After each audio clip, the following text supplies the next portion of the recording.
Assalamualaikum warahmatullahi wabarakatuh. Kami calon guru penggerak Angkatan 8 Kabupaten Subang akan melakukan demonstrasi kontekstual modul 2.3 coaching dalam supervisi akademik, terdiri dari pengamat, observer, coach, dan juga coachi.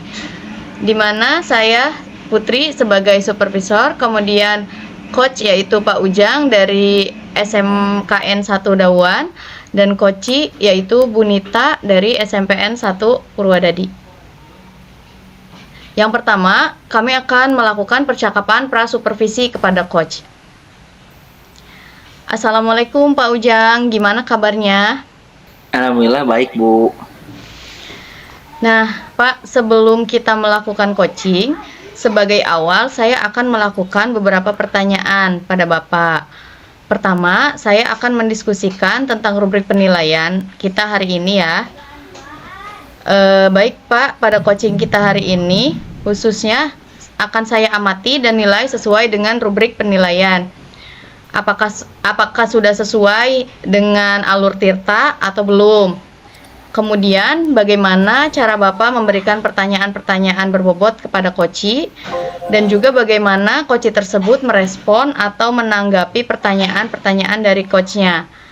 Nah, jangan lupa ya, disesuaikan juga dengan prinsip coaching. Di antaranya ada kemitraan, proses kreatif, dan memaksimalkan potensi. Nah, pertanyaan pertama yang akan saya tanyakan kepada Bapak adalah, kompetensi apa yang akan Bapak kembangkan pada coaching kali ini? Potensi yang ingin saya kembangkan yaitu pertama, mendengarkan aktif dan memberikan pertanyaan yang berbeda, Bu, yang berbobot. Kemudian yang kedua, kompetensi mana yang ingin Bapak kembangkan secara spesifik yang ingin diobservasi? Oke, kompetensi yang spesifik yang saya ingin kembangkan yaitu mendengarkan aktif dan memberikan pertanyaan yang berbeda, Bu. Kemudian indikator yang bagaimana yang diinginkan oleh Bapak? Dalam proses coaching kali ini, saya ingin coachi itu bisa menemukan solusi dari permasalahannya atau menemukan langkah-langkah dalam mengatasi permasalahannya, Bu. Baik, demikian dulu ya Pak, pertanyaan praobservasinya kali ini. Silahkan Bapak melakukan coachingnya terhadap coach. Terima kasih ya Pak atas kesempatannya. Assalamualaikum. Baik, Ibu. Waalaikumsalam warahmatullahi wabarakatuh.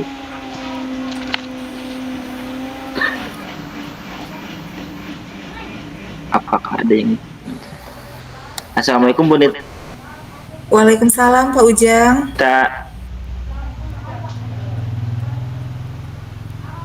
Apakah ada yang mau disampaikan atau diceritakan, Bu? Betul Pak, ada sesuatu yang ingin saya sampaikan. Ya, silakan, Bu. Saya kebetulan ada waktu untuk ngobrol-ngobrol nih. Begini Pak, terkait saya memiliki murid yang seringkali mudah emosi dan suka membuli teman-temannya, sehingga seringkali mengganggu dan memecah konsentrasi belajar teman-teman di kelas. Oh, begitu. Apakah tujuan yang ingin dicapai oleh Ibu? Saya ingin mendapatkan solusi bagaimana caranya menghadapi murid yang emosional dan suka membuli tersebut agar pembelajaran di kelas bisa berjalan lancar dan efektif. Baik, Bu. Apakah yang menjadi penyebab murid tersebut sering emosional dan membuli temannya, Bu? Jika dilihat dari latar belakang keluarga di mana orang tuanya yang kurang dapat mengontrol emosi, hal ini terlihat pada saat bapaknya tuh nelpon saya dengan nada yang tinggi dan marah-marah gitu ya. Sehingga saya menilai bahwa wah murid tersebut pasti bisa seperti itu juga karena mencontoh dari sikap orang tuanya. Selain itu, Bu, apa penyebab yang membuatnya mungkin memukul dan membuli temannya itu? Untuk kasus pemukulan yang terakhir itu disebabkan karena murid tersebut memaksa temannya untuk menceklis daftar sholat. Padahal menurut temannya anak tersebut tidak sholat gitu ya. Kalau seringnya membuli sih disebabkan oleh iseng aja katanya Pak gitu. Pengen bercanda, tapi ya kalau dibully lagi, dia bakal sikap kasar kayak mukul, nendang. Nah kalau diaduin ke guru, si anak tersebut nangis dan seolah-olah dia yang jadi korban, jadi kayak playing victim gitu Pak. Oke, Bu. Kira-kira apa yang bisa Ibu lakukan tuh, Bu? Mungkin saya selaku wali kelas akan melakukan panggilan kepada murid tersebut dengan didampingi oleh guru BK. Dalam panggilan tersebut akan melakukan proses segitiga restitusi dengan langkah-langkah menstabilkan identitas, validasi tindakan yang salah, dan menanyakan keyakinan kelas. Oke, jika demikian Bu, apakah ada kemungkinan murid akan memahaminya? Insya Allah Pak, saya optimis ada kemungkinan murid tersebut bisa paham dan berubah perilakunya. Wah, ide bagus tuh Bu, saya setuju. Lalu apa rencana yang akan Ibu lakukan? Rencana yang pertama, saya menentukan waktu dulu Pak sama guru BK untuk manggil murid tersebut tepatnya kapan gitu ya. Setelah itu, saya dan guru BK melakukan segitiga restitusi kepada murid tersebut. Kapan Ibu akan merealisasikan rencana tersebut, Bu? Secepatnya Pak, saya akan koordinasi dulu dengan guru BK. Ya, mungkin rencana aksinya sekitar pekan depan Pak. Oke, komitmen apa yang Bu Nita buat untuk melaksanakan rencana tersebut, Bu? Saya berkomitmen untuk melakukan pendekatan personal dan melakukan segitiga restitusi secara optimal kepada murid tersebut, sehingga bisa mencari solusi terbaik dari masalah yang ada. Selain itu, saya juga ingin meminta jadwal konseling anak tersebut bersama BK mungkin setiap pekan. Wah, bagus sekali nih rencana Ibu. Mudah-mudahan semua berjalan lancar dan sesuai dengan harapan Ibu ya. Amin, amin. Terima kasih, Pak.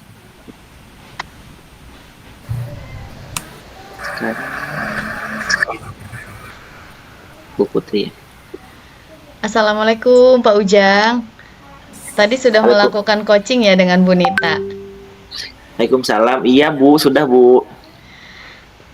Apa saja yang sudah Bapak lakukan pada saat melakukan coaching terkait indikator ketercapaian yang diinginkan coaching kali ini? Saya sudah melakukan coaching dengan alur Tirta, Bu, menanyakan tujuan, identifikasi, rencana aksi, dan tanggung jawab. Sehingga alur tersebut itu bisa menggali kunci untuk menceritakan permasalahan dan menemukan solusi-solusinya, Bu. Baik, menurut saya sebagai pengamat yang menilai proses coaching tadi, Pak Ujang dengan Bu Nita sudah berjalan dengan baik. Dan juga proses alurnya juga sudah sesuai dengan alur Tirta.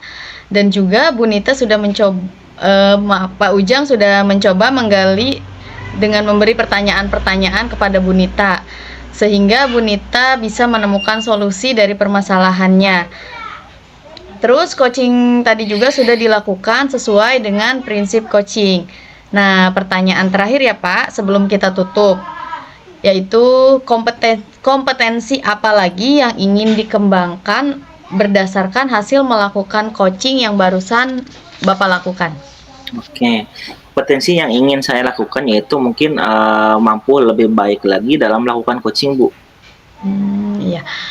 Baik Pak, semoga kedepannya kita bisa melakukan coaching dengan lebih baik lagi ya Pak. Amin, amin. Ya, terima kasih Pak. Assalamualaikum. Waalaikumsalam warahmatullahi wabarakatuh. Demikian demonstrasi kontekstual yang kami lakukan. Semoga bermanfaat dan dapat menginspirasi bagi semuanya. Terima kasih. Assalamualaikum warahmatullahi wabarakatuh.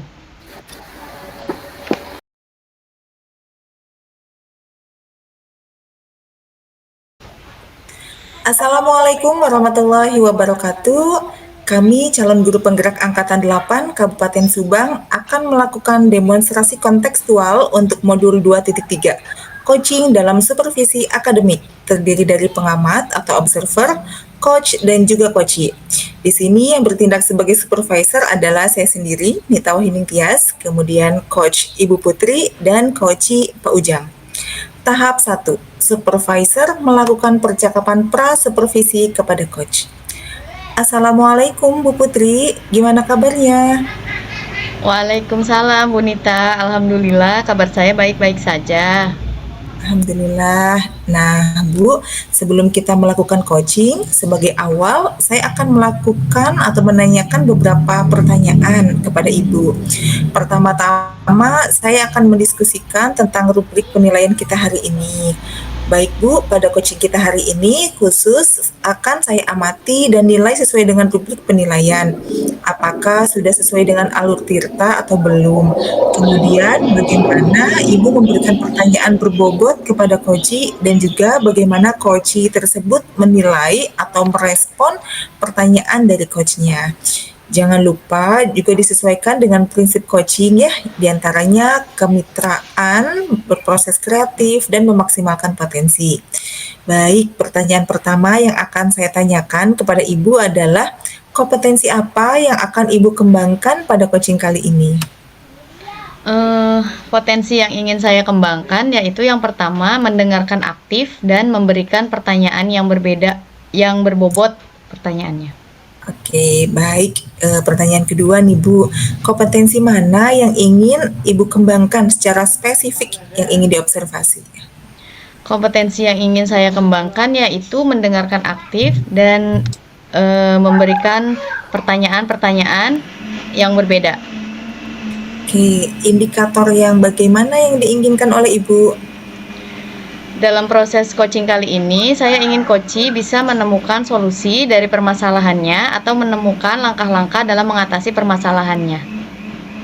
Baik Bu, demikian dulu ya Bu praobservasinya kali ini. Silahkan Ibu Putri melakukan coachingnya terhadap coach. Terima kasih Bu untuk kesempatannya. Assalamualaikum. Waalaikumsalam, sama-sama Bu Nita. Ya, sekarang lanjut ke tahap 2, yaitu coach melakukan percakapan coaching kepada coach. Silakan Bu Putri dan Pak Ujang. Assalamualaikum Pak Ujang. Waalaikumsalam Bu. Pak Ujang, apakah ada yang mau disampaikan atau yang diceritakan pada saya, Pak? Betul Bu, ada sesuatu yang ingin saya sampaikan Bu. Ya, silakan Pak. Begini Bu, terkait saya memiliki murid yang kurang disiplin ya Bu ya, seperti masuk kelas terlambat ketika di jam pertama, ada murid yang tidak hadir tanpa keterangan, dan ada juga murid yang terlambat mengumpulkan tugas Bu. Oh, begitu. Lalu apakah tujuan yang ingin dicapai, Pak? Saya ingin mendapatkan solusi bagaimana caranya menghadapi murid yang kurang disiplin tersebut Bu, seperti masuk kelas terlambat pada jam pertama, terus murid yang tanpa keterangan, dan murid yang terlambat melakukan tugas, supaya pembelajaran di kelas itu berjalan lancar, keadaan kondusif. Baik Pak, apakah yang menjadi penyebab murid tersebut sering terlambat masuk ke kelas Pak? Terus ada yang tidak hadir tanpa keterangan, dan ada yang sering terlambat mengumpulkan tugas. Itu kira-kira penyebabnya apa ya Pak? Kemungkinan besar Bu, anak itu tidak sarapan Bu di rumahnya. Karena setelah pelaksanaan apel pagi itu, anak langsung berhamburan Bu, berlari menuju kantin. Dan saya suka iseng tanya ke temannya, apakah kalian sudah sarapan? Dan mereka menjawabnya belum Bu. Berarti mereka belum sarapan dari rumahnya. Sedangkan kantin yang dimiliki oleh sekolah itu, mungkin hal untuk melayani semua siswa itu tidak bisa mencukupi ya Bu ya. Iya. Dan jika dilihat dari latar belakang keluarga, di mana orang tuanya itu banyak yang tidak lengkap Bu, misalkan cerai ya orang tuanya, mungkin pasti mata anak pun jadi terganggu Bu. Dan kemungkinan besar anak yang sering terlambat melakukan tugas itu karena handphonenya yang dipunya itu digunakan untuk main game Bu, game online gitu. Sekarang kan lagi rame-ramenya tuh game online Bu, sehingga tugas yang seharusnya dikerjakan jadi tidak selesai Bu, waktunya tersita oleh game online tersebut Bu. Gitu ya Pak. Kira-kira apa yang bisa Pak Ujang lakukan? Saya mungkin selaku guru mata pelajaran Bu ya, akan berkoordinasi dengan wali kelas, akan melakukan panggilan kepada murid tersebut dengan pendampingan guru BK Bu. Dalam pemanggilan tersebut akan dilakukan proses segitiga restitusi dengan langkah-langkah seperti menstabilkan identitas, validasi tindakan yang salah, dan menanyakan keyakinan kelas Bu yang sudah dibuat. Bagus sekali rencananya Pak. Jika demikian, apakah ada kemungkinan murid akan memahaminya Pak? Insya Allah Bu, ada kemungkinan murid bisa memahaminya dan merubah perilakunya Bu. Wah, ide yang bagus itu berarti Pak. Saya setuju. Lalu apa rencana yang akan Bapak lakukan?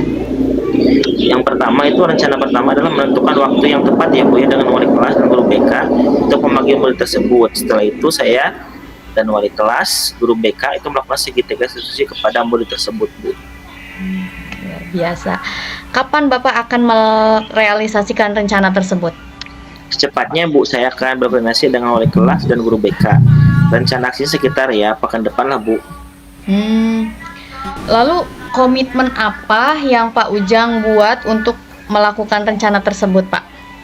Saya berkomitmen untuk melakukan pendekatan personal Bu dan melakukan segitiga restitusi secara optimal kepada murid tersebut sehingga bisa mencari solusi terbaik dari masalah yang ada. Selain itu, saya ingin meminta jadwal konseling anak tersebut bersama BK setiap pekan Bu.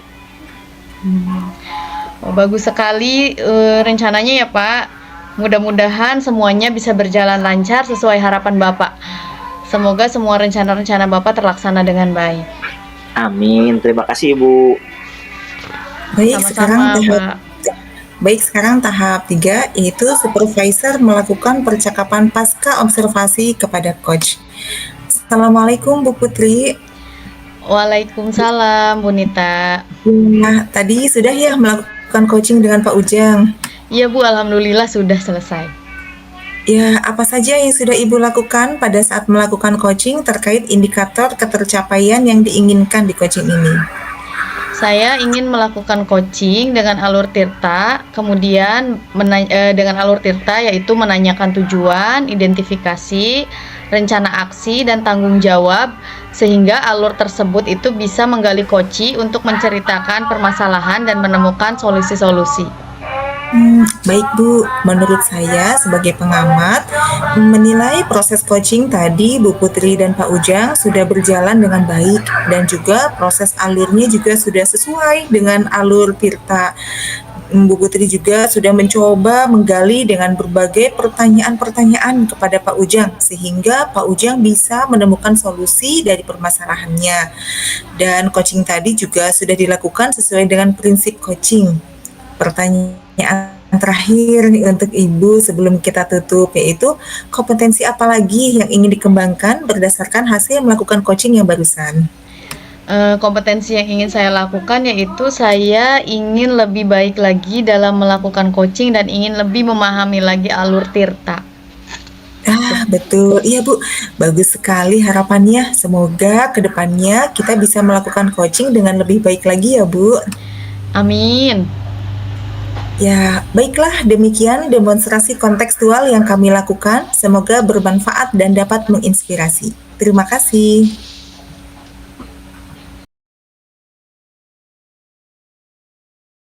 Assalamualaikum warahmatullahi wabarakatuh.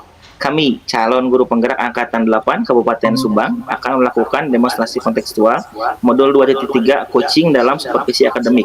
Terdiri dari pengamat atau observer, coach, juga coachee.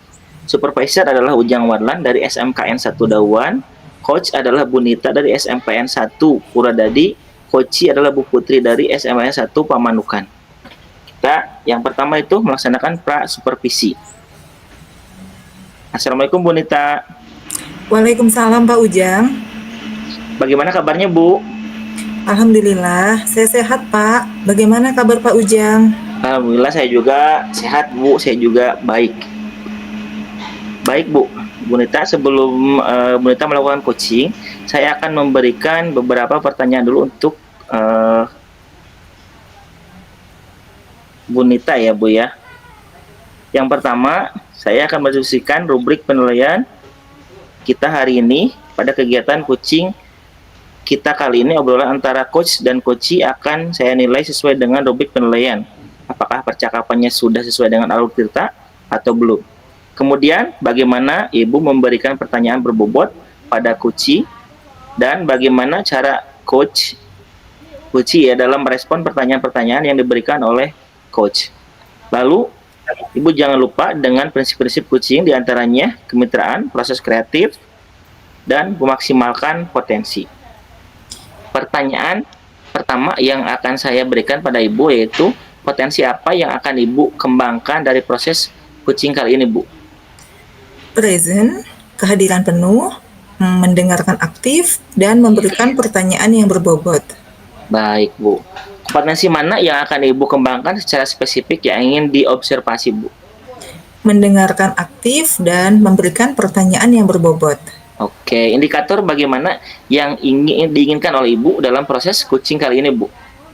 Saya ingin coach saya ini bisa menemukan solusi dari permasalahannya atau bisa menemukan langkah-langkah dalam mengatasi permasalahannya.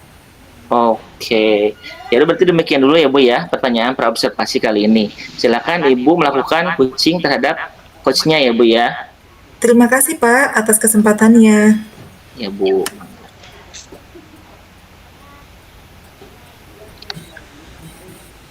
Assalamualaikum Bu Nita. Waalaikumsalam Bu Putri. Apa kabar Bu Putri? Apakah Bu Putri sedang baik-baik saja? Alhamdulillah Bu Nita, kabar saya baik. Ya walaupun sebenarnya hati saya sedang kurang baik, sedang sedikit was-was saja. Bu Nita sendiri bagaimana kabarnya? Baik-baik saja kah Bu? Alhamdulillah Bu, kabar saya sangat baik sekali. Oh iya, Bu Putri ada apa ya? Katanya mau ada yang Bu Putri bicarakan dengan saya. Katanya mau curhat gitu. Ada masalah apa ya Bu? Iya Bu, saya sedang ingin bercerita dengan Ibu tentang permasalahan yang sedang saya hadapi Bu.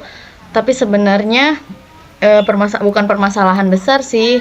Tapi permasalahan ini membuat saya jadi tidak tenang, terus was-was terus gitu Bu. Begitu. Kalau boleh tahu, permasalahan yang sedang Bu Putri alami apa ya Bu? Sehingga membuat Bu Putri sampai merasa tidak tenang dan was-was. Begini Bu, kemarin kan saya ngajar di kelas 10.1 pelajaran biologi. Nah, kebetulan kelas 10.1 itu anak didik saya Bu, saya wali kelasnya. Kemudian di pembelajaran saya kemarin, saya mencoba membagi kelompok di kelas tersebut. Terus saya meminta untuk berdiskusi tugasnya itu.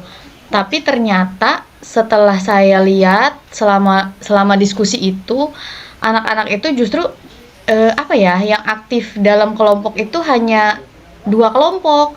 Nah, yang 4 kelompok itu malah gimana ya? Kurang aktif, terus banyak melamun gitu. Pada akhirnya mereka tuh diskusinya kurang begitu baik gitu, Bu. Malah yang 4 kelompok itu hanya pasif aja, hanya diam saja gitu tah. Jadi itu bikin saya gimana ya? Kok jadi nggak tenang gitu tah Bu ngelihatnya tuh. Nah iya Bu, baru aja saya juga mau menyampaikan hal itu kepada Ibu. Karena pada saat pembelajaran saya pun sama Bu di kelas 9I itu. Iya Bu, guru-guru mapel yang lain juga mengeluhkan hal yang sama pada saya.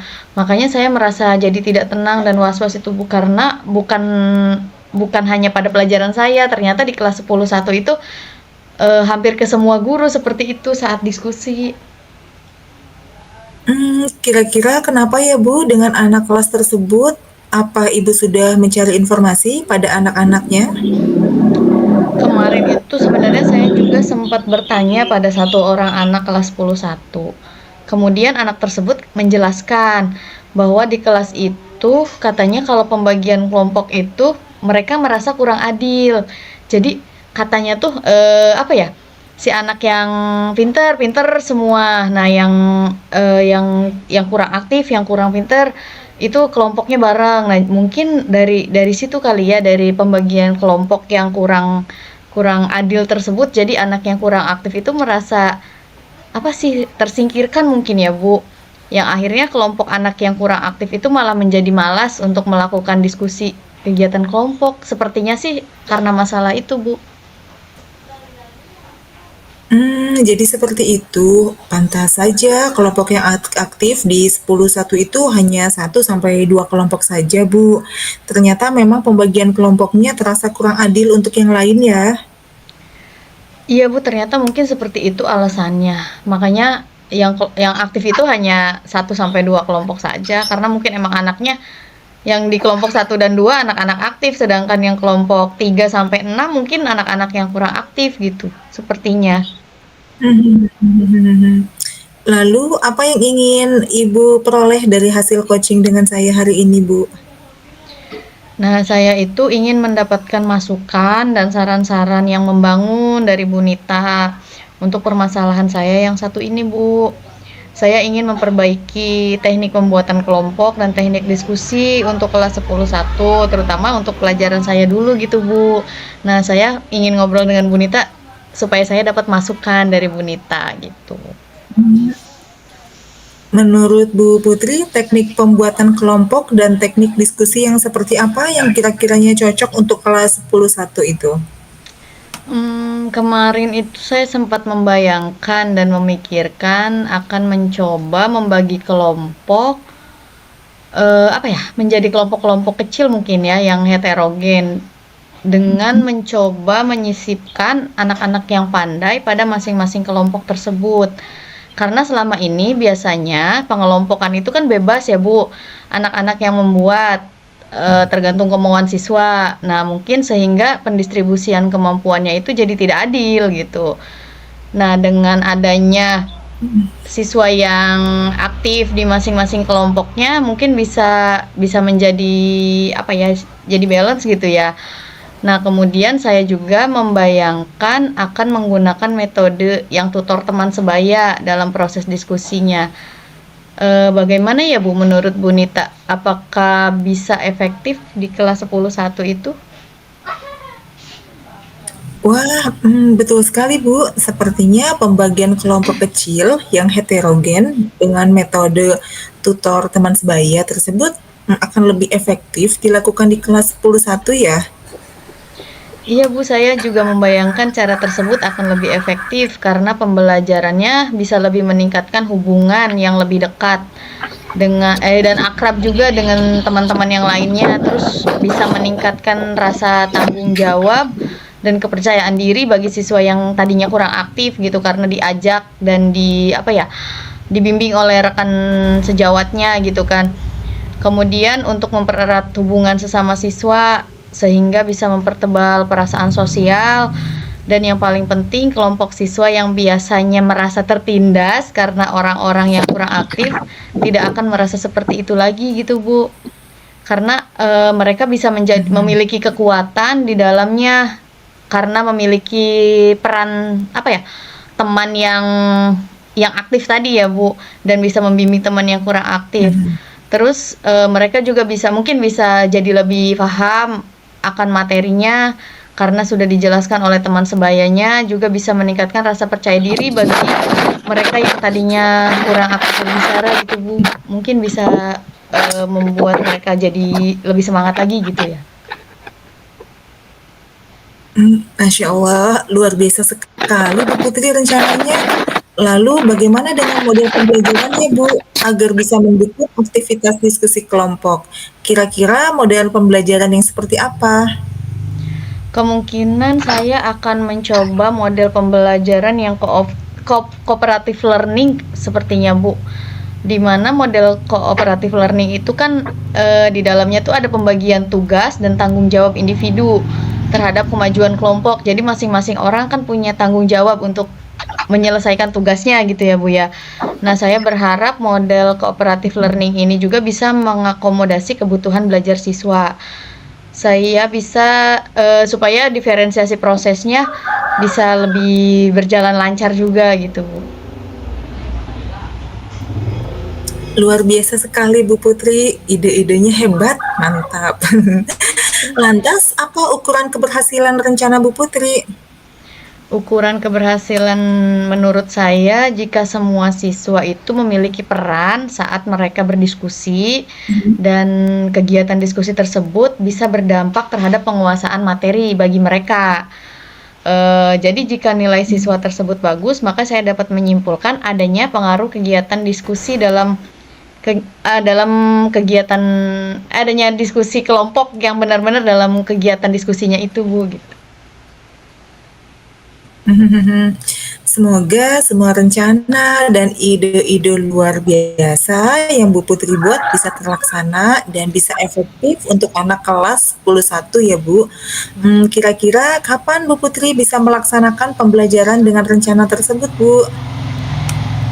Insya Allah saya akan mencoba melaksanakan pembelajaran dengan metode tersebut di pertemuan berikutnya pada kelas 10-1. Kebetulan pertemuan berikutnya itu sudah masuk ke materi baru gitu Bu, jadi saya bisa coba diaplikasikan di kelas 10.1 dengan materi baru ya Bu ya. Semoga bisa berhasil ya Bu Putri, agar bisa diaplikasikan di mata pelajaran guru yang lain juga, agar ada kemajuan di kelas 10.1. Amin, terima kasih ya Bu Nita sudah mendengarkan keluh kesah saya, juga telah mensupport saya, serta memberikan masukan-masukan yang sangat berharga untuk saya sehingga saya bisa kembali bersemangat dalam melaksanakan pembelajaran di kelas. Sama-sama Bu Putri, tetap semangat ya. Siap, sekali lagi terima kasih ya Bu. Saya mau ke ruang guru dulu ya Bu. Assalamualaikum. Waalaikumsalam. Oke. Assalamualaikum Bu Nita. Waalaikumsalam Pak Ujang. Oke, Bu Nita tadi sudah melakukan coaching ya dengan Bu Putri. Iya, sudah Pak, Alhamdulillah. Sebelum penutupan, saya akan memberikan beberapa pertanyaan kepada Ibu ya Bu. Yang pertama, apa saja yang sudah Ibu lakukan pada saat melaksanakan coaching terkait indikator ketercapaian yang ingin diinginkan Bu? Di coaching ini saya sudah melakukan coaching dengan alur Tirta dengan menanyakan tujuan, mengidentifikasi, menanyakan rencana aksi, juga menanyakan tanggung jawab. Sehingga alur tersebut akan menggali coaching untuk menceritakan permasalahan dan menemukan solusi.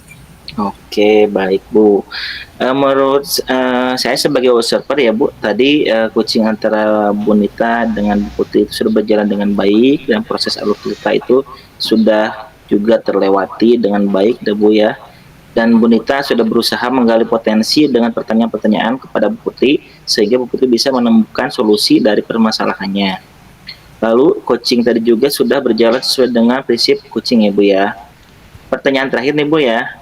Sebelum kita menutup pembicaraan hari ini, potensi apa lagi yang ingin dikembangkan berdasarkan hasil melakukan coaching yang Ibu barusan lakukan? Kompetensi yang ingin saya kembangkan yaitu saya ingin lebih memahami lagi proses Tirta sehingga saya bisa melakukan proses coaching dengan lebih baik lagi. Oke, baik. Itu saja ya Bu ya. Semoga kedepannya kita bisa melakukan proses coaching dengan lebih baik lagi.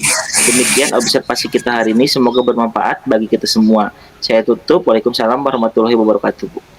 Waalaikumsalam. Terima kasih Pak Ujang. Sama-sama Bu.